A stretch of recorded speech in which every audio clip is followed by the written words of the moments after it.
Você está ouvindo o ABC Cast, o podcast do ABC. Informação, inovação e conexão com a região metropolitana de São Paulo. ABC Cast, conectando você com informação de qualidade. Fala, pessoal do ABC e toda a região metropolitana de São Paulo. Hoje é dia 9 de janeiro. Sextamos finalmente, finalzinho da semana, e tá começando mais um ABC Cast, o podcast oficial do portal ABC do ABC, que traz tudo o que você precisa ficar informado pro seu dia a dia. E como sempre nos apresentando, eu sou a Suzana Rezende e divido os mics e a bancada com ele, João Pedro Melo. Fala, JP! Hello, Su! Olá, pessoal, bom final de tarde a todos! Seja no trânsito, no café ou mesmo no sorrisinho de canto de boca pelo sextou que começa aqui agora com a gente. E olha só, hoje a gente fala do maior plano de expansão de transporte sob trilhos da história de São Paulo, que vai contar com obras espalhadas por até 8 linhas de metrô e trem. E tem também alerta da Defesa Civil para frentes frias e temporais isolados nesse final de semana, além do início da vacinação contra a dengue com a nova vacina do Butantan. É informação, contexto e aquele papo direto que faz noticiário caber na rotina. Então bora ajeitar o fone, pega o teu café, o suquinho e se ajeita onde tiver, porque o ABC Cast já tá começando. E nós abrimos o programa falando sobre a expansão sob trilhos. JP, ouvinte, o governador de São Paulo colocou de pé o maior plano de expansão do transporte sob trilhos da história, com obras rolando ao mesmo tempo em 8 linhas de metrô e trem e um investimento pesado de mais de 70 bilhões de reais. E só no metrô são quase 50 quilômetros novos, com destaque para linhas como a 2 verde, 4 amarela e a 6 laranja, que já passou de 75% de conclusão. E hoje, a maior obra de mobilidade urbana do Brasil. E tem novidade histórica. A linha 4 amarela vai chegar a Taboão da Serra, cruzando pela primeira vez o limite da capital, enquanto a linha 5 lilás avança até o Jardim Ângela, atendendo uma demanda antiga da região.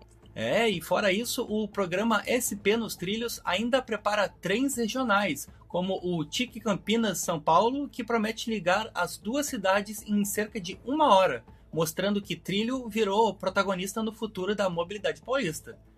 E se trilho virou símbolo de progresso, o paulista tá virando trem-bala, né, Su?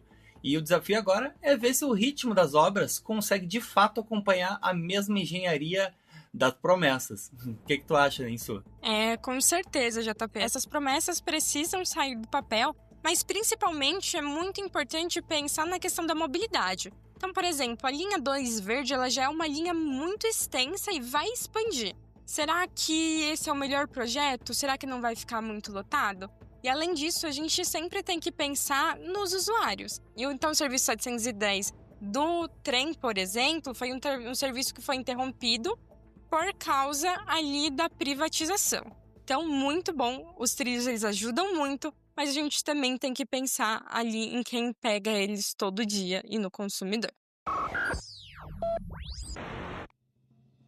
E vamos agora para o nosso giro de notícias, iniciando pelo alerta da Defesa Civil. Ouvinte, a Defesa Civil de São Paulo alerta para a aproximação de uma frente fria neste fim de semana, com chances de pancada de chuvas fortes e isoladas no sábado e no domingo.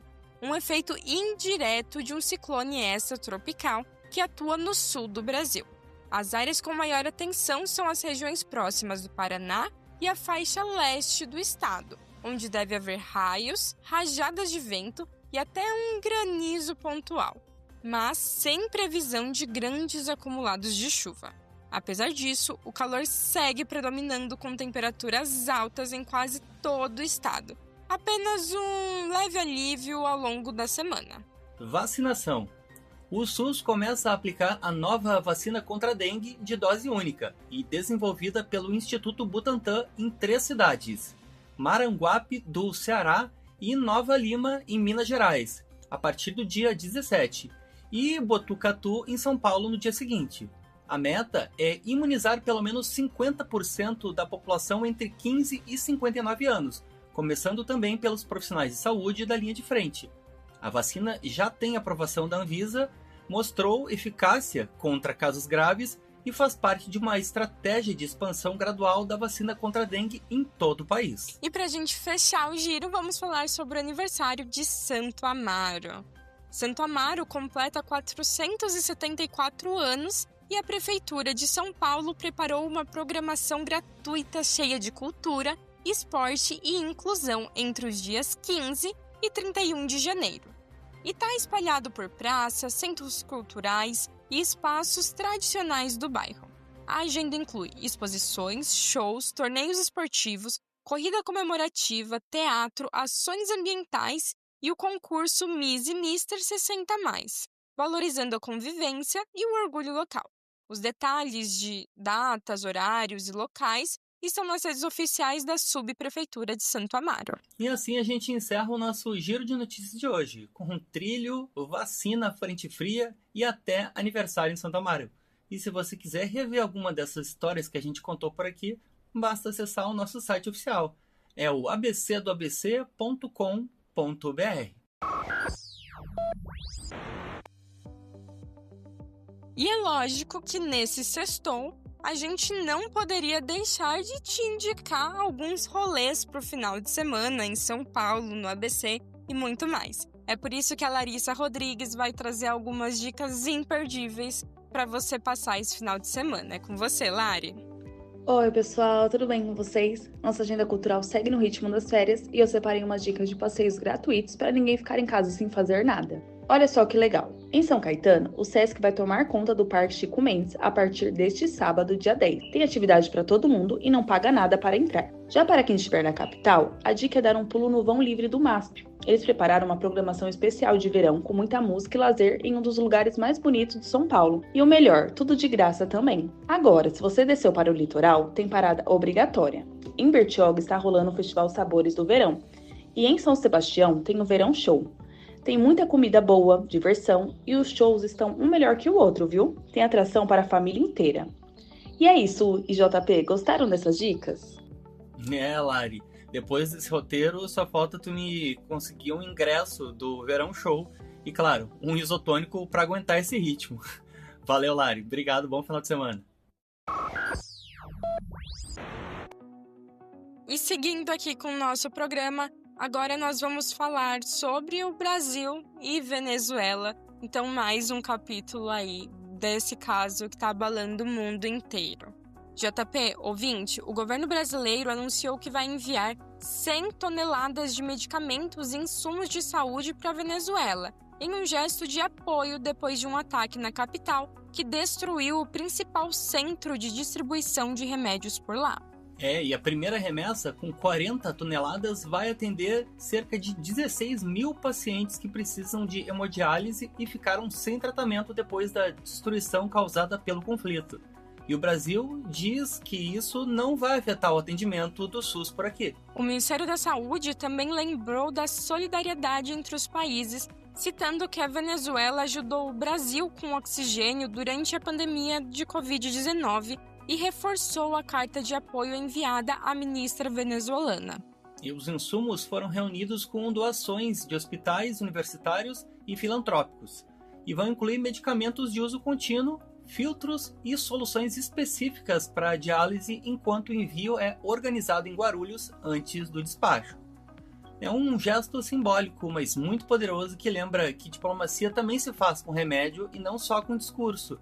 Não é a primeira vez que o Brasil estende a mão aos vizinhos. Desde 2018 também a Operação Acolhida já ajudou milhares de venezuelanos que se integraram por aqui, oferecendo abrigo, trabalho e dignidade.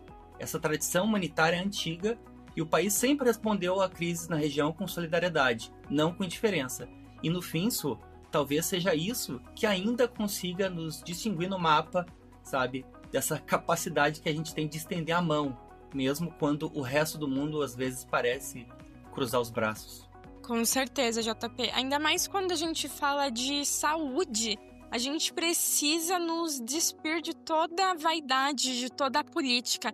é uma questão humana, humanitária, como você bem disse. E quando a gente fala de remédios, principalmente de insumos básicos, está muito além de qualquer diferença política, de qualquer ideologia. A gente sim precisa ajudar. Eles também nos ajudaram ali, principalmente na questão do norte do país durante a Covid-19. E a gente está fazendo apenas o que é humano, que é levando insumos.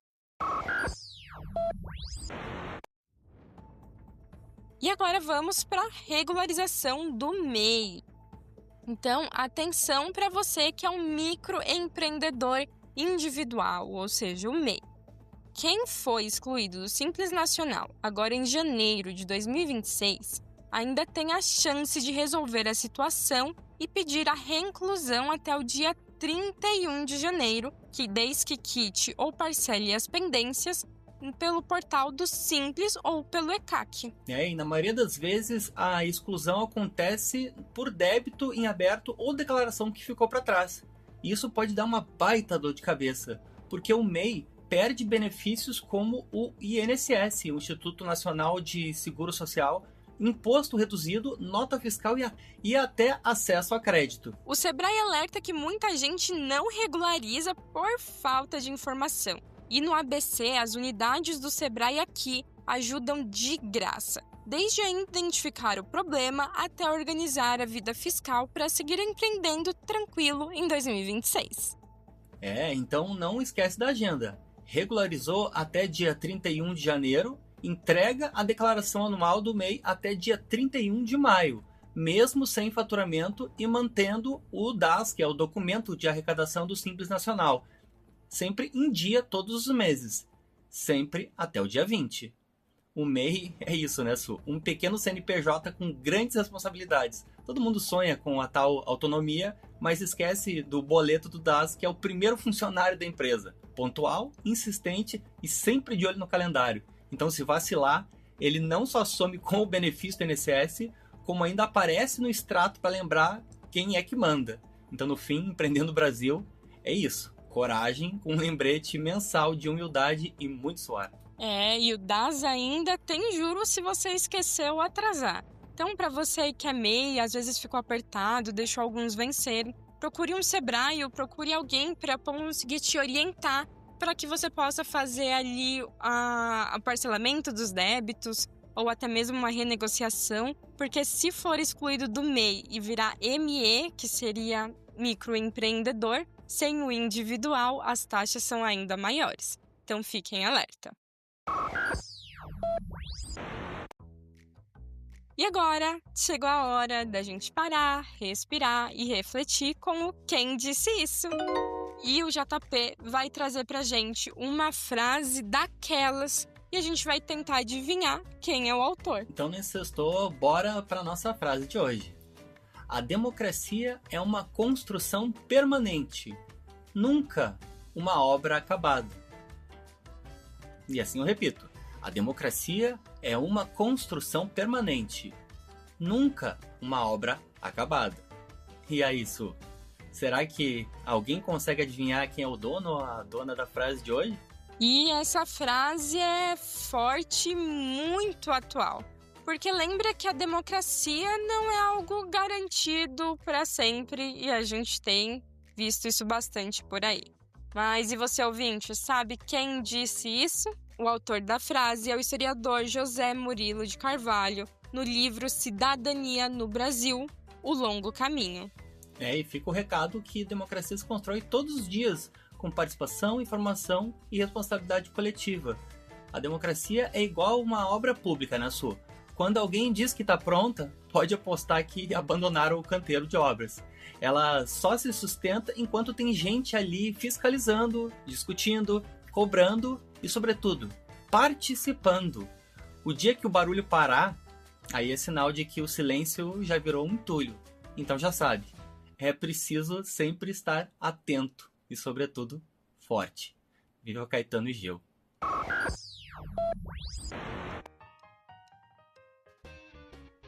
Com certeza, e é com essa reflexão democrática, se assim posso dizer, que nós terminamos mais um ABCcast. E lembrando que se você quiser ouvir episódios anteriores ou nos acompanhar Agora a gente volta na segunda-feira, na semana que vem. Nós estamos disponíveis em todas as plataformas. É YouTube, Deezer, Spotify, Amazon Music, Apple Podcast. Aonde você quiser, basta ativar o sininho e dar o play. E se você curtiu o episódio, então já aproveita e deixa o teu feedback pra gente. Pode ser um elogio, uma crítica, sugestão ou aquela pauta que você só enxergou por aí na rua. A gente tá sempre ouvindo vocês. Passa lá no nosso Instagram, que é o ABC do ABC _oficial.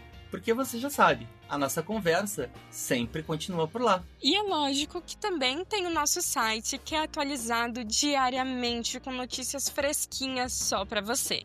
Então acesse abcdobc.com.br e se mantenha informado a qualquer hora do dia. E antes de fechar de vez, um abraço para você que tá no carro, voltando para casa ou no busão cheio, lavando louça, com fone de ouvido ou ajeitando a rotina aí do outro lado.